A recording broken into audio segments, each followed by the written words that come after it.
Hello बच्चों, welcome to Brahma classes and myself Abhishek Verma. अब हम लोग मोशन का 6th लेक्चर लेकर के आए हैं। इससे पहले वाले लेक्चर में या 6th लेक्चर पढ़ने के लिए आपको ज़रूरी क्या है कि आपको ग्राफ्स आने चाहिए। और ग्राफ कौन से? Distance time graph, velocity time graph और एक्सेलरेशन टाइम ग्राफ। क्योंकि जब तक आपको वो ग्राफ नहीं आता है तब तक आप ये इक्वेशन ऑफ मोशन की तरफ मूव नहीं कर सकते हैं। तो आज का हम लेक्चर में क्या पढ़ने वाले हैं? Equations of motions. तो हेडिंग डाल लीजिए, equation of motion by graphical method. Graphical method की मदद से हम लोग इक्वेशन ऑफ मोशन समझने वाले हैं। तो सबसे पहली जो इक्वेशन ऑफ मोशन होती है वो होती है v equals to you plus a into t, जहां पे v आपकी फाइनल वेलोसिटी है, u इनिशियल वेलोसिटी है, a एक्सेलरेशन है और t टाइम है। ठीक है, ये जो इक्वेशन होती है ये इक्वेशन होती है इक्वेशन ऑफ वेलोसिटी और टाइम का रिलेशनशिप। ठीक है, पहली इक्वेशन जो होती है वो किस किस का रिलेशनशिप है बेटा? वेलोसिटी का और टाइम का रिलेशनशिप है। दूसरी जो आपके पास इक्वेशन आती है वो आती है s equals to u t plus half A T square. ये जो इक्वेशन है, इक्वेशन ऑफ पोजीशन और टाइम रिलेशनशिप। ठीक है, कि जो सेकंड इक्वेशन होगी उसमें आपको किस किस का रिलेशनशिप मिलता है बेटा? पोजीशन का और टाइम का। और आपकी थर्ड और जो फाइनल इक्वेशन होती है वो होती है 2as, जहां पे a एक्सेलरेशन है और s क्या है बेटा? आपका position, equals to v square final velocity minus initial velocity. ये जो इक्वेशन होती है equation of position and velocity relationship.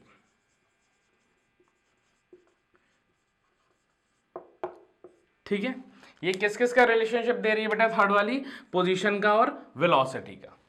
तो आप ये याद रखना, ये तीन इक्वेशन हम लोग यूज करने वाले हैं, पर इन तीनों इक्वेशन को यूज करने के लिए एक कॉमन कंडीशन कि एक्सेलरेशन जो है होना चाहिए, एक्सेलरेशन इज कांस्टेंट। एक्सेलरेशन अगर कांस्टेंट होगा तभी ये तीनों इक्वेशन लग सकती हैं। अगर एक्सेलरेशन किसी दूसरी वेरिएबल का फंक्शन है तो फिर आप ये तीनों इक्वेशन नहीं लगा सकते हैं। और अभी 9th क्लास में आप जितना भी पढ़ोगे उन सारे क्वेश्चंस में आपको एक्सेलरेशन कांस्टेंट ही दिया जाएगा। इसका मतलब ये है कि आप आंख बंद करके ये तीनों इक्वेशन लगा सकते हैं। आपके एग्जाम पॉइंट ऑफ व्यू से, जो आपके एग्जाम होंगे स्कूल्स वगैरह में, तो वहां पे आपसे ये नहीं कहा जाएगा कि आप first equation of motion drive करो। आपसे एग्जाम में ये आएगा, drive the relationship between velocity and time. तो आपको ये इक्वेशन ड्राइव करनी पड़ेगी। जब वो आपसे कहेंगे drive a relationship between position and time, इसका मतलब वो ये चाहता है कि आप ये वाली इक्वेशन ड्राइव करके बताओ। और जब आपसे ये कहेंगे drive a relationship between position and velocity, तब वो ये चाहते हैं कि आप ये वाली इक्वेशन ड्राइव करके बताओ। क्लियर है? तो अब हम चलते हैं अपनी पहले इक्वेशन की तरफ, v equals to you plus A t, देखने के ये ड्राइव कैसे की जाती है ग्राफ की मदद से। ठीक है,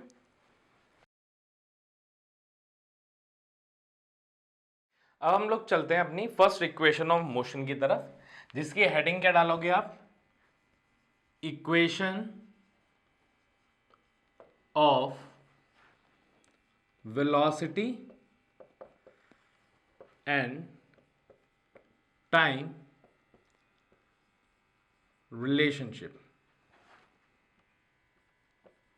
ठीक है, और इसी चीज को आप क्या कहोगे यहां पे, first equation of motion.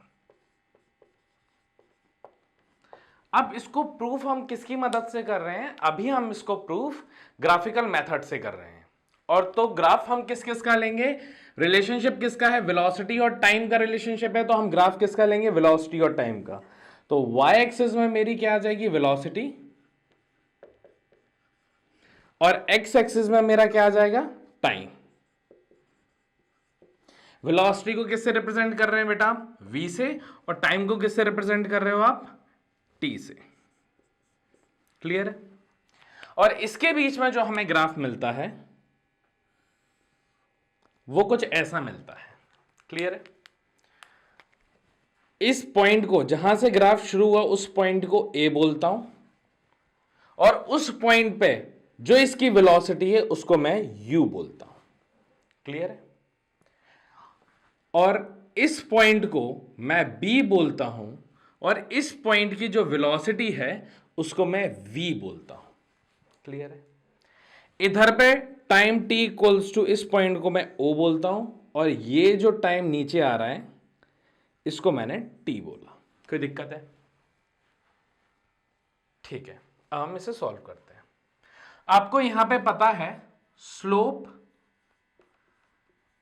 Of velocity time graph क्या देगा आपको, एक्सेलरेशन देगा। और यही एक्सेलरेशन क्या यहां पे ये स्लोप ए बी के बराबर है कि नहीं है, क्योंकि यही स्लोप है। तो यहां पे क्या एक्सेलरेशन ए बी के बराबर है, और ये एक्सेलरेशन ए के बराबर है। क्लियर है। अब अगर यहां पे स्लोप लिखूं तो स्लोप का फॉर्मूला जो होता है वो राइज अपॉन रन होता है। अगर मैं इस पॉइंट को इधर से इधर जोड़ देता हूं और इस पॉइंट को डी बोलता हूं। क्लियर है। तो ए से जो डी है वो आपका क्या है, रन है, और डी से जो बी है वो आपका क्या है, राइज है। तो यहां पे राइज क्या लिख दूं मैं, ये वाला पार्ट, मतलब बी से डी कितना उठा हुआ है, और रन कितना होता है, रन मतलब कितना आगे है, तो आगे कितना है, ए से बी, डी, तो यहां से कितना आ जाएगा, ए से डी। क्लियर है आपको? ठीक है। स्लोप किसके बराबर है, अभी हमने देखा स्लोप एक्सेलरेशन के बराबर है, एक्सेलरेशन ए बी के बराबर है। तो स्लोप क्या है हमारा, A B equals to B D upon A D. ये आ जाएगा कि नहीं आ जाएगा? और अगर ध्यान से देखो तो ए बी किसके बराबर है, ए एक्सेलरेशन के बराबर है। तो इसको यहां पे क्या लिख सकता हूं, ए एक्सेलरेशन लिख सकता हूं कि नहीं। अब बी डी फाइंड आउट करना है, मतलब ये वाली लेंथ, आपको ये वाला पार्ट पता करना है। क्लियर है। अगर आपको ये वाला पार्ट निकालना है तो ध्यान से देखो, अगर ये जो नीचे वाला पॉइंट है इसको अगर मैं सी बोल देता हूं, तो बी सी में से, ध्यान से देखो, बी सी में से अगर डी सी माइनस कर दूंगा तो क्या बी डी आ जाएगा कि नहीं आ जाएगा? ध्यान से देखो क्या लिख रहा हूं, मुझे क्या चाहिए है, बी से डी चाहिए, बी से डी ये वाली लेंथ। अगर मैं बी सी में से माइनस कर दूं डी सी तो क्या बी सी आ जाएगा कि नहीं आ जाएगा?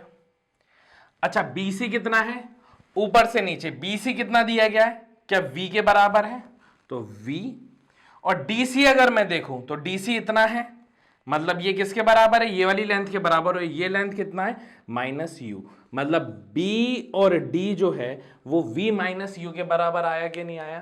तो यहां पे bd की जगह क्या लिख सकता हूं, v minus u upon ad, a से d। अगर a से d ये वाली लेंथ देखो, क्या वो 0 से t के बराबर है कि नहीं है? तो क्या मैं t लिख सकता हूं, यहां पे आ जाएगा क्या आपका t। t का इसमें मल्टीप्लाई होगा तो at equals to v minus u, u को इस साइड भेजोगे तो v equals to u plus at। ये आ जाती है आपके पास first equation of motion. Clear है? ध्यान से देखो, अगर हमने जो पढ़ा है अगर उससे भी देखोगे तो आपको बेसिकली क्या फाइंड आउट करना था, यहां पे अपन छोटा सा करके देख लेते हैं। जो हमने सीखा है, हमने सीखा है कि स्लोप का मतलब क्या होता है, स्लोप का मतलब होता है थीटा। थीटा किसके बराबर होगा, टेन थीटा के बराबर। और टेन थीटा किसके बराबर होगा, परपेंडिकुलर अपॉन बेस। अगर मैं इस चीज को थीटा बोलता हूं तो ये हो जाता है परपेंडिकुलर और ये हो गया बेस। तो परपेंडिकुलर, ये परपेंडिकुलर किसके बराबर है, आप देखो ऊपर से नीचे तक ये v है, d से c u है, तो v माइनस u, तो परपेंडिकुलर किसके बराबर आ गया, v माइनस u। और बेस, बेस तो किसके बराबर है बेटा, ये t के बराबर है। तो यहां से भी चेक कर सकते हो। तो टेन थीटा किसके बराबर है, यहां पे acceleration a equals to p upon b, perpendicular कितना है, v minus U by t। तो at equals to v minus U, और यहां से आप डायरेक्ट लिख सकते हो v equals to u plus at। यहां से भी आ जाएगा। आपको अगर इससे समझ में आता है तो आप इससे कर लीजिए राइज अपॉन रन से, और अगर आपको इससे समझ में आता है तो आप इससे कर लीजिए, दोनों ही सेम ही मेथड है। क्लियर है। अब हम चलते हैं अपनी नेक्स्ट इक्वेशन ऑफ मोशन, मतलब सेकंड इक्वेशन ऑफ मोशन की तरफ।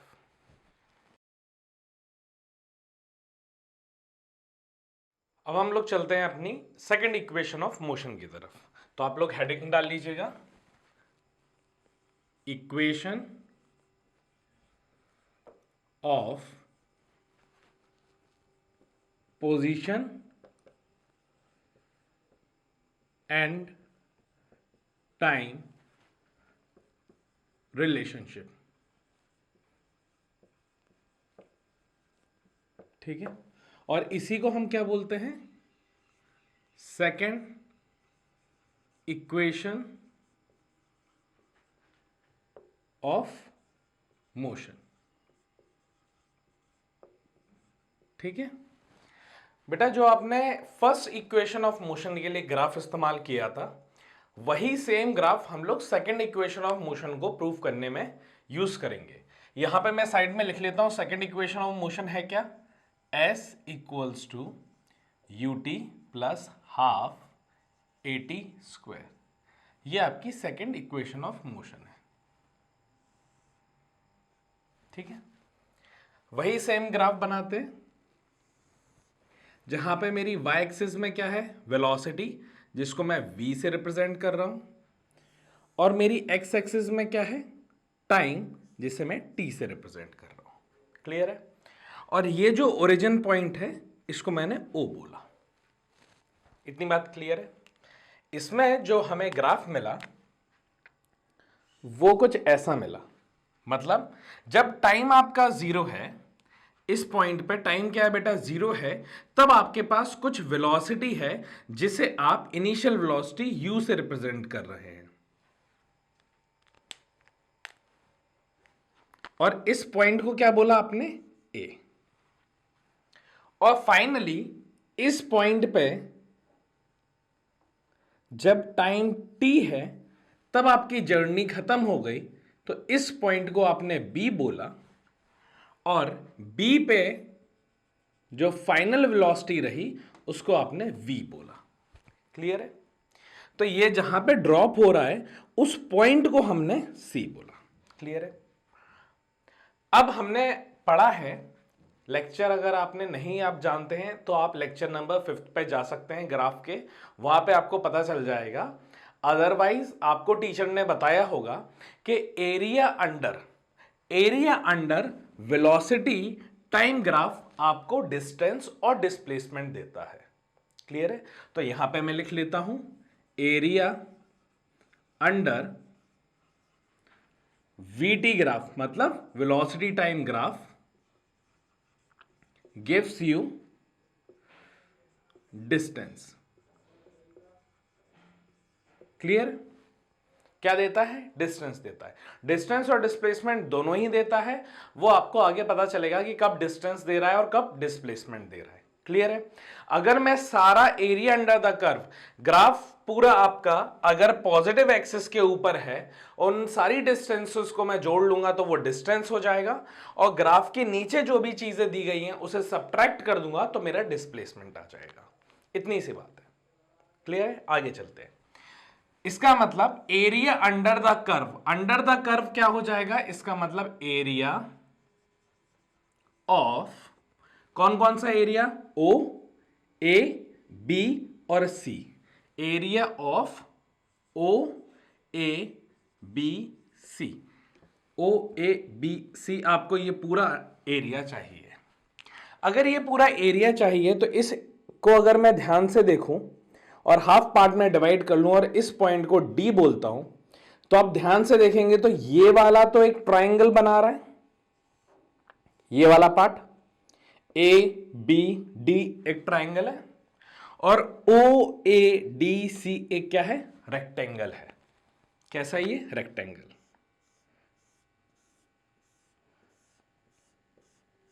तो अब आपको बस इसका एरिया प्लस इसका एरिया करना है तो टोटल एरिया आ जाएगा। तो area of O A B C equals to area of ये वाला triangle A B D, area of A B D plus area of A D C O plus area of A D C O. ये वाला क्या है, triangle, और ये वाला क्या है बेटा, रेक्टेंगल। अगर ट्राइंगल टोटल एरिया आएगा तो वो क्या मेरा डिस्टेंस एस के बराबर होगा। Area of A B D, ये क्या एक, ध्यान से देखो, ये क्या एक ट्राइंगल है जिसका फॉर्मूला क्या होगा, हाफ बेस, इस ट्राइंगल का बेस कितना है, एडी, इनटू इस ट्राइंगल की हाइट कितनी दी गई है बेटा, BD, B D plus area of A D C O, A D C O, क्या है, ये रेक्टेंगल बन रहा है तो इसका एरिया हो जाएगा लेंथ इनटू ब्रेथ। तो लेंथ हम ले लेते कहां से कहां तक, ओ से सी, इसकी लेंथ हो गई, इनटू विड्थ कितनी हो जाएगी, डी से सी, इसकी विड्थ हो गई। सिंपल है। अब S equals to half A D, क्या ए डी ये वाली लेंथ किसके बराबर है, क्या 0 से t के बराबर है, तो मैं डायरेक्ट क्या लिख लेता हूं, ए डी की लेंथ कितनी दी गई है, t इंटू बी डी, क्या बी डी ये वाला पार्ट है, ध्यान से देखो बी डी क्या ये वाला पार्ट है। अगर मुझे बी डी निकालना है, बी डी निकालना है, क्या मैं ये बड़ी वाली लाइन में से, ध्यान से देखो, ये बड़ी वाली लाइन से मतलब बी से सी में से, बी से सी में से, ये बड़ी वाली लाइन से अगर डी से सी माइनस कर दूंगा तो क्या बी डी आ जाएगा। मतलब मैं बीसी में से डीसी माइनस कर दूं, माइनस डीसी, क्या ये वाला पार्ट आ जाएगा, मतलब that will be equals to B D. DC कितना दिया गया है, ये वाली लाइन क्या v के बराबर है, तो यहां पे क्या आ जाएगा v, और डीसी क्या है, ये वाली लाइन यहां पे u के बराबर है, माइनस u। अब किसकी वैल्यू आ गई आपकी, आपके पास b और d की वैल्यू आ जाती है v minus u plus OC की वैल्यू देखते हैं। OC क्या यहां से यहां तक है, मतलब फिर से ये t के बराबर है, t इंटू डीसी, डीसी क्या ये है, और इसकी वैल्यू फिर से किसके बराबर है, u के बराबर है, तो t इंटू यू। क्या इतना समझ में आया आपको। अब देखो s equals to half into T into, अगर आपको फर्स्ट इक्वेशन ऑफ मोशन याद हो तो हमने पढ़ा है v equals to you plus A T. क्या हमारी ये फर्स्ट इक्वेशन ऑफ मोशन है। अगर मैं u को इस साइड भेज दूं तो क्या ये v minus U equals to क्या ए टी के बराबर हो जाएगा। तो मैं v माइनस यू की जगह ए टी को लिख सकता हूं कि नहीं लिख सकता हूं, तो यहां पे v माइनस यू की जगह क्या आ जाएगा बेटा, ए टी आ जाएगा प्लस यू टी आ जाएगा। इतना क्लियर है। तो s equals to half A T square plus U T, ये आपके पास फॉर्मूला निकल के आ जाता है। इसको अरेंज करेंगे तो ये किसके बराबर आ जाएगा, एज इक्वल्स टू पहले यूटी लिख लेते हैं और बाद में हाफ ए टी स्क्वायर लिख लेते हैं। तो यहां पे हमारा प्रूफ हो जाता है सेकंड इक्वेशन ऑफ मोशन, या फिर एग्जाम में जो लिख करके आएगा वो आएगा drive the position time relationship, तब आपको ये निकालना है। क्लियर है, हमने कुछ नहीं किया है, सिर्फ distance area under the curve निकाला है जो कि डिस्टेंस के बराबर है। क्लियर है, आप ये नोट डाउन कर लीजिए और इसके बाद हम अपनी लास्ट इक्वेशन ऑफ मोशन की तरफ चलते हैं।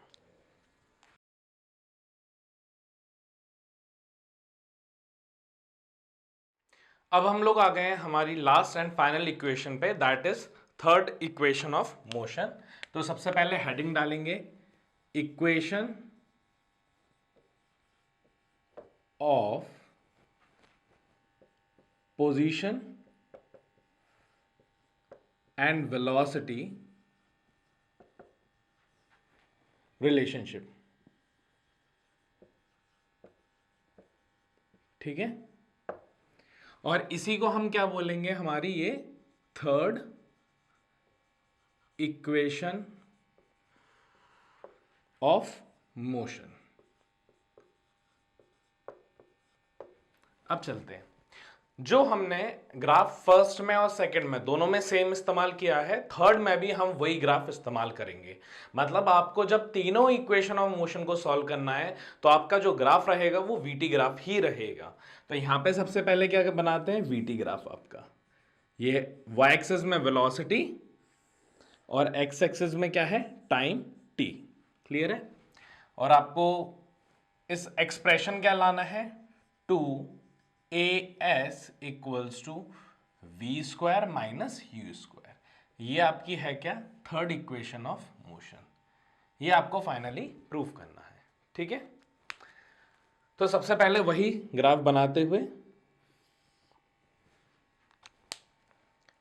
ये वाले पॉइंट को आप क्या कहा आपने, ए, और ये वाले पॉइंट को आपने ओ कहा। यहां पे 0,0 होता है तो t इक्वल्स टू 0 पे जो आपकी वेलोसिटी है उसको आप इनिशियल वेलोसिटी u से डिनोट करते हैं।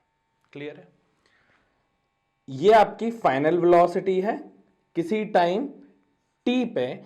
इस पॉइंट को आप c बोल रहे हो और इस पॉइंट को आप b बोल रहे हो, और इस t टाइम में जो आपकी वेलोसिटी है उसे आप फाइनल वेलोसिटी v से रिप्रेजेंट कर रहे हैं। क्या इतना क्लियर है? ठीक है, अब फिर से हम लोग क्या करेंगे, हम लोग एरिया अंडर द ग्राफ निकालेंगे। फिर से area under velocity time graph. Velocity time graph का एरिया क्या देता है आप लोगों को, डिस्टेंस। क्लियर है, अगर किसी को भी एरिया, स्लोप, ये सब चीजों में कंफ्यूजन है तो प्लीज आप जाकर के लेक्चर नंबर 5 सर्च करना ब्रह्मा क्लासेस का, तो आपको सारे ग्राफ्स के बारे में एटी, वीटी, एसटी ग्राफ सारे मिल जाएंगे आपको, और डिटेल में मिलेंगे। तो एरिया अंडर वीटी ग्राफ आपको क्या देता है, डिस्टेंस देता है। पहले भी हमने डिस्टेंस निकाली थी, पर पहले हमने इसको एक पार्ट में तोड़ लिया था कि ये वाला फर्स्ट हाफ था और ये वाला सेकंड हाफ था। अब हम ऐसा नहीं करेंगे, अब हम पूरे का एरिया निकालेंगे, मतलब पूरा ये वाला एरिया। अगर ध्यान से देखेंगे आप तो ये एरिया आपका किसके बराबर है, ये एरिया आपका एक ट्रेपेजियम के बराबर है। तो मैं लिखूंगा डिस्टेंस किसके बराबर होगा, ये एरिया अंडर किस किस के अंडर, ओ, ए, बी और सी।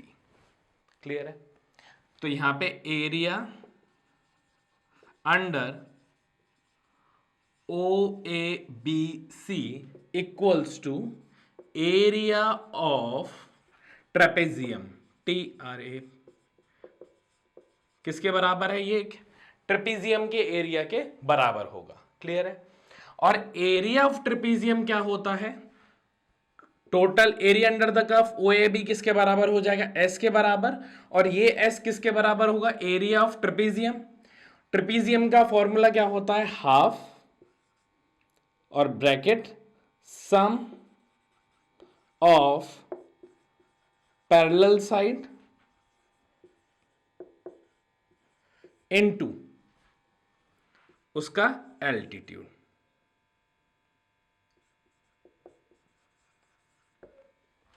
ठीक है, अब सम ऑफ पैरेलल साइड चाहिए, तो S equals to half.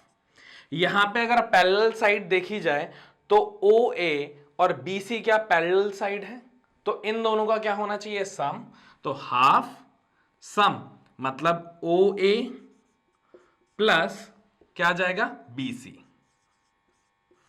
Into altitude किसके बराबर है, एल्टीट्यूड आप किसको कहोगे, ये जो पैरेलल साइड है इससे जो 90 डिग्री का एंगल बना रहा होगा वो इसकी क्या होगा, एल्टीट्यूड होगा। तो यहां से क्या हो जाएगा, 0 से t इसका एल्टीट्यूड होगा, तो इनटू में क्या लिखूंगा, t। क्लियर है, तो S equals to half, OA कितना दिया गया है, OA ये U के बराबर है, U प्लस BC किसके बराबर है, ये वाला पार्ट आप ध्यान से देखो तो V के बराबर है, तो U plus V into T। ठीक है, यहां से हम देखेंगे कि अगर मैं फर्स्ट इक्वेशन ऑफ मोशन पे जाऊं तो V इक्वल्स टू क्या होता है, U प्लस AT होता है। ठीक है, मैं U को इधर भेजता हूं तो V minus U equals to AT, और V माइनस U नीचे A को भेज दूं upon A equals to T। मतलब T को रिप्लेस करके मैं क्या V minus U upon A लिख सकता हूं, तो यहां से मैं इस T को रिप्लेस कर दूंगा, तो S equals to half U plus V into क्या आ जाएगा, V minus U upon A, और बीच में साइन किसका है बेटा, मल्टीप्लीकेशन का। आप ध्यान से देखेंगे तो ये दोनों मल्टीप्लाई हो जाएंगे और S में, तो यहां पे ये दोनों मल्टीप्लाई होकर के S से मल्टीप्लाई हो जाएंगे, तो 2AS equals to U plus V और V माइनस U।